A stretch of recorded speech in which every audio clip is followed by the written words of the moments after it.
Muy buenas noches, bienvenidos nuevamente al estudio del libro Tania. Nos encontramos en nuestro séptimo encuentro. La clase anterior terminamos con el capítulo 1 y hablamos principalmente al final del capítulo 1 sobre el alma animal de la persona. Hablamos sobre las características de este alma y dijimos cómo está compuesta este alma, los 4 elementos del alma. Hablamos también cómo se inviste en la persona. Hablamos también sobre los buenos rasgos que provienen de este alma, porque el alma animal, como dijimos, no es mala, sino que es animal y tiene diferentes características, tanto positivas como negativas. Y finalmente hablamos sobre el egoísmo de la persona y cómo la persona puede trascender y transformarse en un ser divino, un ser altruista. Hoy vamos a comenzar con el capítulo 2, pero antes de comenzar voy a compartirlos con ustedes aquí en los comentarios para que puedan seguir el libro Tania desde adentro, desde la página de Chabad, el libro Tania, traducido por la editorial Keot Sudamericana. Entonces, vamos a empezar con el capítulo 2. ¿Qué es lo que nos habla el capítulo 2? Principalmente sobre el segundo alma del Yehudi, el segundo alma de la persona. Y antes de esto me gustaría hacer una pequeña introducción. ¿Qué es lo que hace a la persona ser una persona? Si yo podría preguntar lo mismo, ¿qué es lo que hace que un hombre sea un hombre o una mujer sea una mujer? Sin entrar en la parte polémica al respecto, el judaísmo nos dice que lo que hace a la persona es su identidad. ¿Y qué es la identidad de la persona? Tiene que ver principalmente su neshama, su alma. ¿Qué es lo que hace que un ser humano sea un ser humano? Su alma humana. ¿Qué es lo que hace que un hombre sea un hombre? Su alma masculina. Y lo mismo en el caso de la mujer. ¿Qué es lo que hace que un yehudí sea un yehudí? Su alma judía. Un judío no es judío porque tiene algún conocimiento o porque tiene un sentimiento judío. Eso es algo muy bueno. O no porque come comida judía o va a vacacionar a un lugar judío, como quizás hay gente que puede llegar a pensar. No, todas esas cosas son características del pueblo judío. Sin embargo, lo que hace a un judío judío es su alma judía, ni más ni menos. Y hoy vamos a tratar de explicar qué es ese alma que hace al yehudí ser un yehudí. Entonces, como les compartí, ahí el link lo pueden leer desde adentro y seguir en el capítulo 2. Entonces empieza así el capítulo 2. La segunda alma exclusiva de la persona judía, la segunda alma del yehudí, dice el Alter Rebbe, es una parte de Dios de lo alto. Tal cual. ¿Qué significa primero de todo la segunda alma? Habíamos explicado, segunda alma, en el capítulo anterior empezamos a hablar del primer alma. El primer alma tiene que ver con el alma animal y el segundo alma es el alma divina. ¿Por qué segundo? Porque primero en ingresar en la persona es el alma animal y después con el tiempo el alma divina que ya ingresó se termina revelando. Sin embargo, el alma animal está totalmente revelada desde el momento del nacimiento. En la ley judía nosotros sabemos que hay un concepto que cuando hay un juicio, el juez no puede escuchar a uno de los litigantes sin que esté el otro presente. ¿Por qué? Porque si un juez escucha a uno de los dos, entonces por más que venga el otro y le niegue lo que el primero dijo, ya en la cabeza del juez esa información entró primero. Cuando el juez escucha la opinión de dos litigantes, tiene que escucharlo los dos cuando están presentes los dos, porque si en el momento hay uno que no está de acuerdo, lo puede retrucar y puede decir que eso es mentira. Lo mismo dice el Alter Rebbe con respecto al alma divina y el alma animal. El alma animal de alguna forma le lleva una ventaja al alma divina. ¿Por qué? Porque el alma animal entra desde el principio en la persona, desde el nacimiento. Desde el momento que el chico emerge en este mundo, el alma animal ya está totalmente revelada. Y de esta forma el alma animal tiene una opinión sobre nuestra vida. Y durante muchos años nos vino diciendo qué es lo que tenemos que hacer y cómo tenemos que sentir y pensar.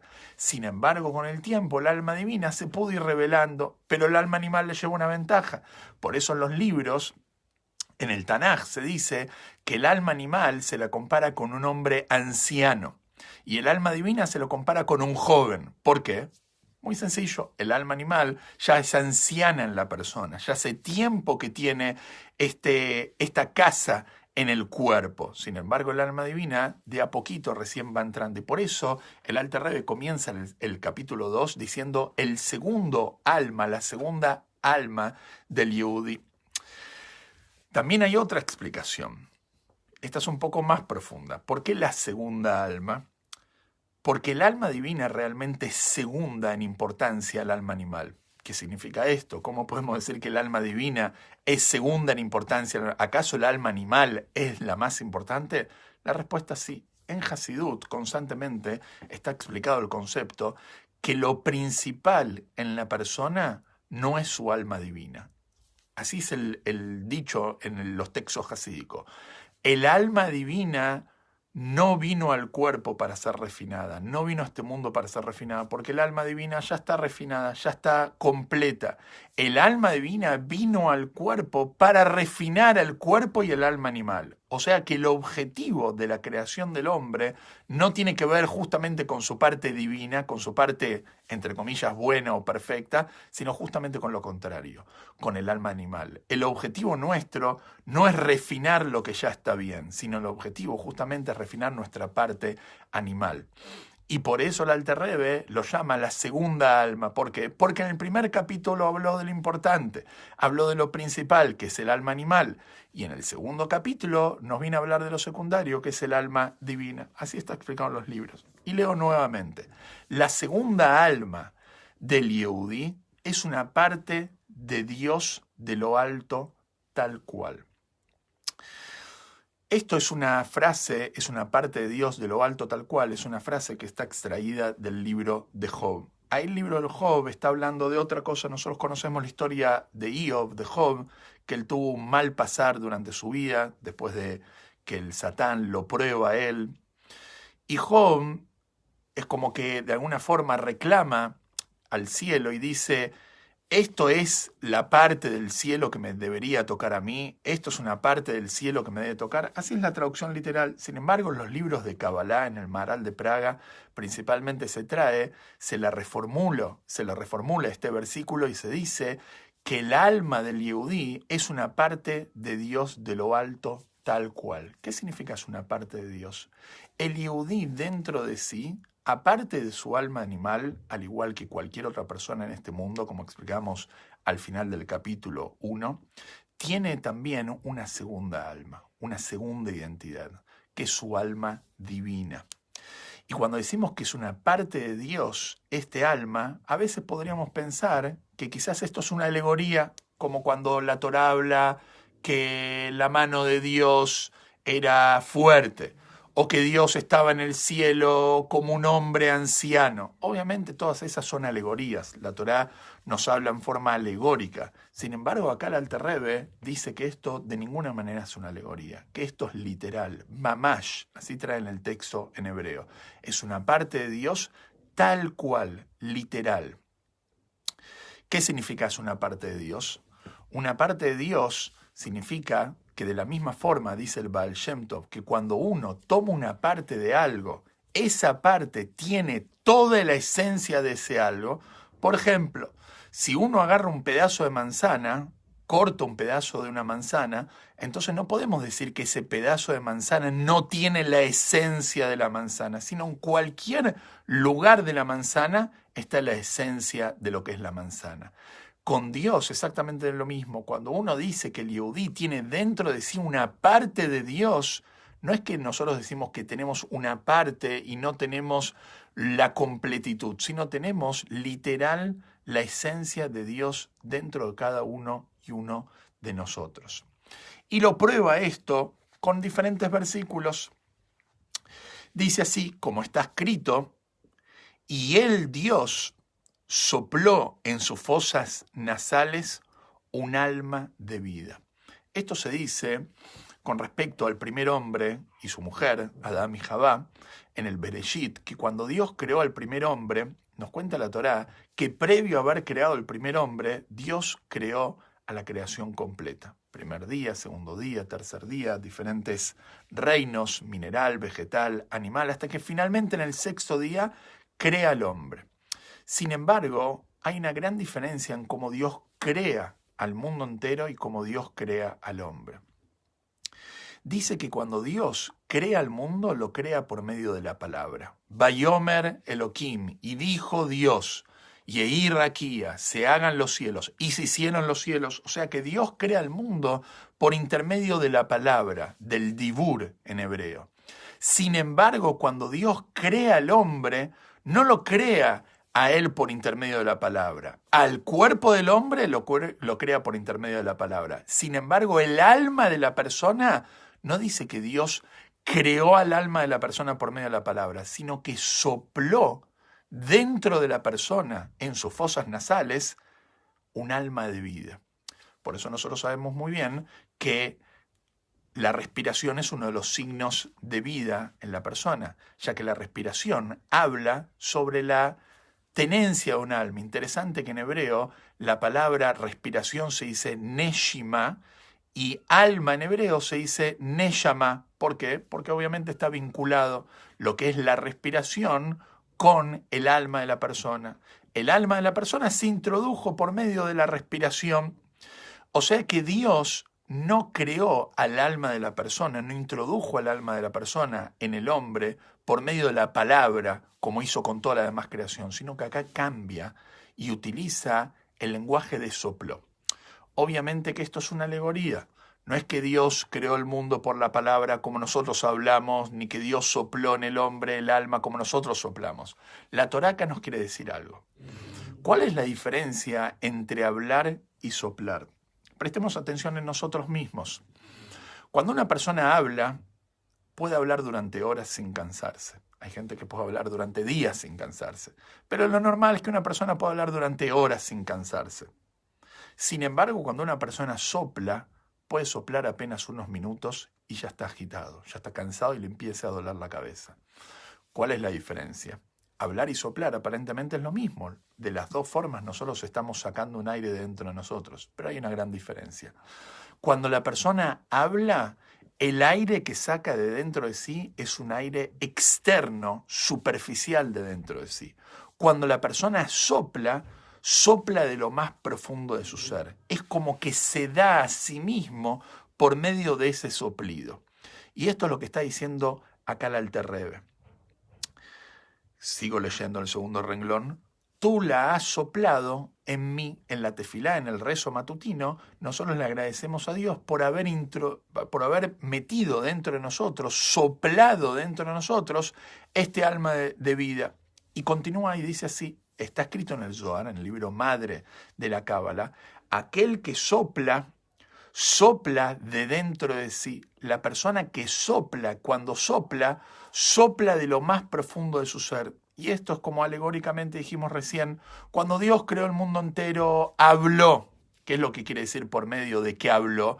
Dios creó el mundo y no se dio a sí mismo en la creación. Utilizó algo superficial de dentro de sí, un poder superficial en él. Es como si la persona podría crear por medio de la palabra, no sería un gran esfuerzo. Paréntesis chiquitito, ya que estamos, dicho sea de paso, existe una frase que los magos suelen decir o solían decir, abracadabra, abracadabra, y ahí se creaba algo o aparecía algo, ¿sí? Abracadabra viene de la palabra aramea abra kedibra, crear por medio de la palabra. Abra viene de la palabra libro, que significa crear. Cadabra significa kedibur, por intermedio del dibur de la palabra. O sea, lo que de alguna forma el mago quería decir es que yo estoy creando por medio de la palabra. ¿De dónde viene este concepto abracadabra? Del Bereshit, de la creación, del Génesis. Cuando Dios creó, fue un abracadabra verdadero. Dios creó el mundo por intermedio de la palabra. Pero ¿cuál es el punto en lo que refiere a Caltania en el capítulo 2? Cuando Dios crea el mundo por intermedio de la palabra, Él no se da a sí mismo. Sin embargo, cuando crea al primer hombre y a su mujer, Adán y Eva, Adán y Javá, Dios crea al hombre, pero se da a sí mismo al introducirle el alma. Esto también es un detalle interesante. Cuando Dios crea, por ejemplo, a todos los animales, dice que Dios los creó cuerpo y alma. Apenas Dios creó una vaca, la vaca surgió con vida. Cuando Dios crea un perro, el perro surge con vida, ya tiene cuerpo y alma inmediatamente. Sin embargo, la Torá dice que cuando Dios crea al hombre, separa, lo hace en 2 pasos. Primero crea el cuerpo del hombre y lo crea de la tierra, y después sopla dentro del hombre un espíritu de vida. ¿Qué es lo que nos quiere decir esto? Esto nos quiere decir que el hombre, por un lado, es el más bajo en la creación y por otro lado, es el más elevado en la creación.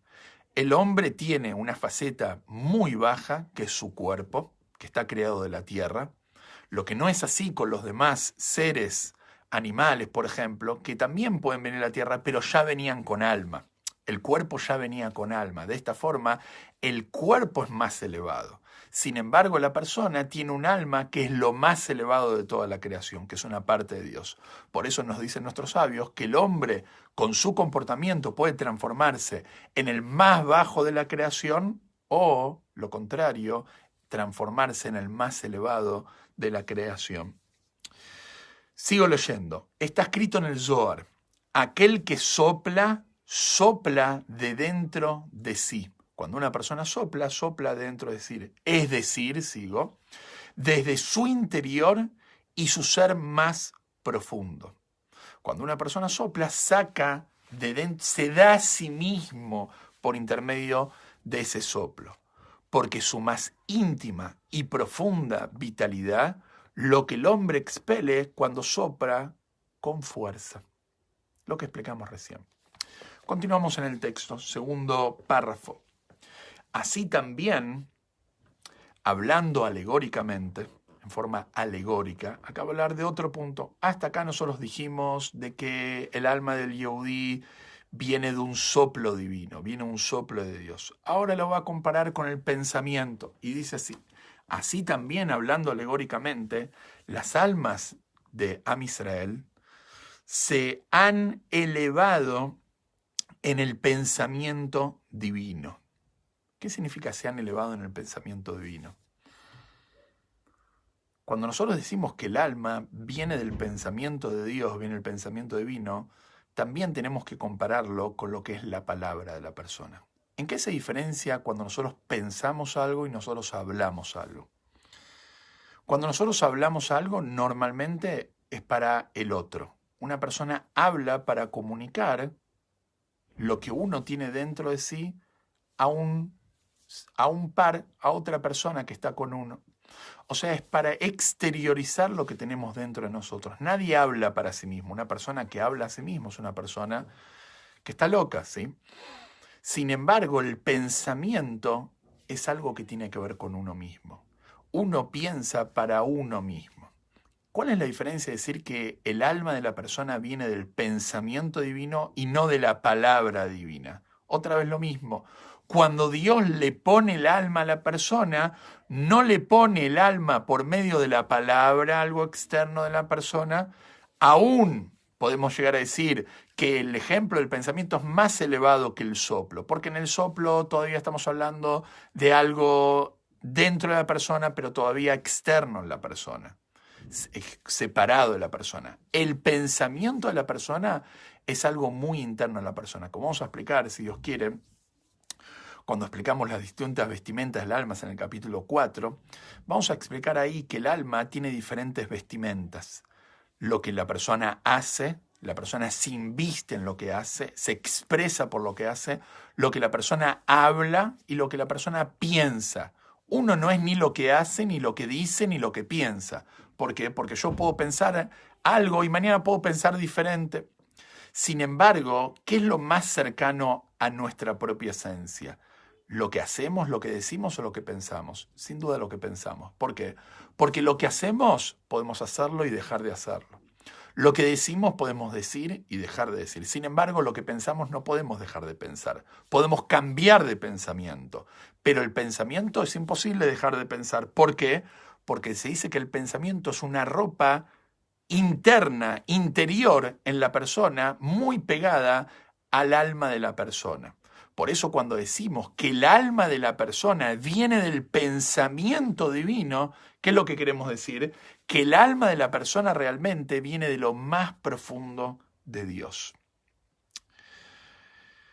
Y sigo leyendo, como está escrito, Israel es mi hijo primogénito. Y acá va a traer otro ejemplo, el ejemplo del hijo. ¿Qué es el hijo? El hijo, de alguna forma, como vamos a explicar ahora, viene del pensamiento del padre. Todo hijo se origina en el pensamiento del padre. Después eso físicamente se transforma en la unión y en la concepción, y de ahí viene lo que es la vida del ser humano. Sin embargo, ¿dónde se originó todo? Todo empieza en el pensamiento. Otra vez, cuando decimos que el alma de la persona viene del pensamiento de Dios, o es un hijo de Dios de alguna forma, estamos diciendo que viene de lo más profundo de Dios. Leo nuevamente. Israel es mi hijo primogénito, y vosotros sois hijos para Dios vuestro Señor. Y sigo leyendo. Esto, el judío, que el yehudí sea llamado hijo de Dios, significa que tal como un hijo, tal como el hijo se deriva del cerebro de su padre, como explicamos recién, así también, usando una metáfora del plano humano, el alma de cada yehudí es derivada del pensamiento y la sabiduría de Dios. Acá vamos a preguntar algo muy sencillo. Nosotros decimos que el alma de la persona, el alma del yehudí, viene del pensamiento divino. ¿Qué dijimos al principio? Que el alma de la persona es una parte de Dios. Entonces, acá hay una contradicción. ¿Cuál es la contradicción? Muy sencillo. Si nosotros decimos que el alma de la persona viene del pensamiento divino y dijimos recién que la persona no es su pensamiento, entonces estamos diciendo que la persona no viene de Dios mismo, viene de su pensamiento. A ver, nuestro pensamiento es algo muy cercano a nosotros, pero no es nuestra esencia. Lo que nosotros pensamos habla muchísimo de lo que somos, sin embargo, no es nuestra esencia. La persona, como dijimos antes, puede pensar hoy de una forma y mañana puede pensar lo contrario. La persona y su pensamiento es algo muy cercano, sin embargo, el pensamiento de la persona no es la persona. La persona es su alma. Entonces podríamos decir lo mismo con Dios. Si el alma de la persona viene del pensamiento de Dios, no viene de Dios, viene del pensamiento. Entonces el Alter Rebbe, en el Tania, para tirar abajo este pensamiento, valga la redundancia, para que no se nos ocurra esto de que la persona viene del pensamiento de Dios y no de Dios mismo, viene y nos aclara y nos dice: el alma del yehudí es derivada del pensamiento y la sabiduría de Dios, o sea, Dios mismo. ¿Por qué? Porque Él es sabio, pero no con una sabiduría que nos es conocida a los seres creados. Porque Él y su sabiduría son uno, como escribe Maimónides. ¿Qué es lo que dice Maimónides?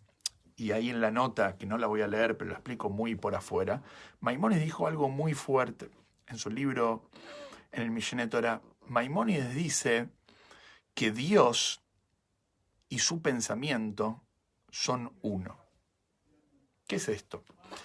Fijémonos en nosotros, fijémonos en cómo somos nosotros. Nosotros tenemos tres partes en lo que refiere a nuestro pensamiento. Estamos nosotros, la persona, está nuestra capacidad de pensar y está el concepto a ser entendido, el ser humano, su capacidad de pensar y analizar, y el concepto a entender. Sin embargo, en Dios, esto es una misma cosa. Estas tres cosas son una misma cosa. Dios, su ser, su capacidad de entender, y lo que Él tiene que entender es una misma cosa. No es algo separado. No es que Dios es algo y Dios tiene una capacidad de pensar y Dios tiene que entender cosas que están fuera de Él. No, en absoluto. Todo está dentro de Dios y Dios y su pensamiento son uno. Por ende, cuando decimos que el alma de la persona proviene del pensamiento divino, ¿qué es lo que estamos diciendo? Es lo mismo que Dios. Viene de Dios mismo. Decir que el alma del yehudí, el alma de la persona, viene del pensamiento divino, es decir, exactamente que viene de Dios mismo. Acá en la nota hay un análisis de que realmente hay quienes lo criticaron al Rambam de alguna forma, cuando el Rambam está diciendo que Dios y su pensamiento son uno, de alguna forma Dios, el Rambam, Maimónides, lo está limitando a Dios. Esto fue el mismo Maharal de Praga. Bueno, el Alter Rebbe acá entra en un detalle analítico que no lo vamos a leer ahora. Y sigo después de la nota, y dice así: Él es el conocimiento y al mismo tiempo el conocedor. Dios es el conocimiento, o sea, la capacidad del entendimiento, y al mismo tiempo es el ser que entiende, es el conocedor. Y concluye el Alter Rebbe, y comprender esto claramente, entender cómo Dios es su ser, su capacidad y el concepto de entender.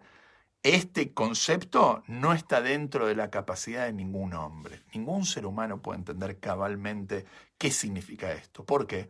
Porque nosotros, al no ser Dios, no podemos entender cómo Dios piensa y cómo Dios realmente Él con su pensamiento son uno. Por eso, muchas veces cuando nosotros como seres humanos cuestionamos los caminos de Dios en este mundo, realmente tenemos que entender que nuestro cuestionamiento viene de una perspectiva humana. Desde una perspectiva divina es otra lógica totalmente diferente, porque Dios no piensa con el mismo código que nosotros pensamos. Nosotros vemos el mundo desde la perspectiva de los anteojos humanos. Sin embargo, Dios ve el mundo desde la perspectiva divina. Igual esto no quita que nosotros podemos cuestionar. Está bien que nosotros cuestionemos, pero al mismo tiempo tenemos que entender que no está en nuestra capacidad de entender el camino de Dios, ya que Dios no se comporta con el mundo como un ser humano. Y concluimos, como está escrito, así dice el profeta: ¿puedes acaso encontrar y comprender a Dios por medio de la investigación?, dice el profeta. ¿Acaso el hombre, si realmente se va a esforzar por comprender a Dios, lo va a terminar entendiendo? No, de ninguna manera. Y también está escrito: porque mis pensamientos no son vuestros pensamientos. En resumen, ¿qué aprendimos hoy? El alma de la persona, el alma de un Yehudí, la identidad judía tiene que ver con su segunda alma, que es una parte de Dios en lo alto. Y esto, en forma alegórica, viene, como nos cuenta en la Torá sobre la creación del primer hombre, por medio de que Dios sopla en la persona, y también viene, alegóricamente, el pensamiento divino, o como un hijo con su padre.